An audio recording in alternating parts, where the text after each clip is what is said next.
میں بہار کی ملکی شجر کاری مہم کا آغاز کر دیا۔ خطاب میں کہا کہ موسمیاتی تبدیلی کا سب سے زیادہ نقصان پاکستان کو ہوا۔ 10,000 جانیں ضائع اور اربوں ڈالر کا نقصان ہوا۔ گزشتہ ہماری حکومت کا ہدف 24 کروڑ درخت لگانے کا تھا۔ اس سال تعداد دگنی کرنے کا ارادہ ہے۔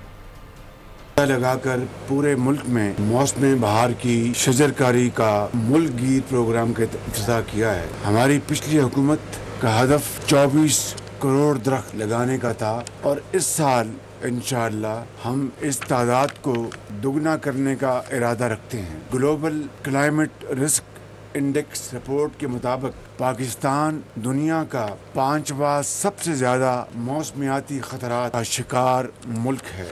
موسمیاتی تبدیلیوں کی وجہ سے تقریباً 10,000 جانیں اللہ کو پیاری ہوئیں اور ملک پاکستان کی معیشت کو اور معاشرت کو اربوں ڈالر کا نقصان ہوا۔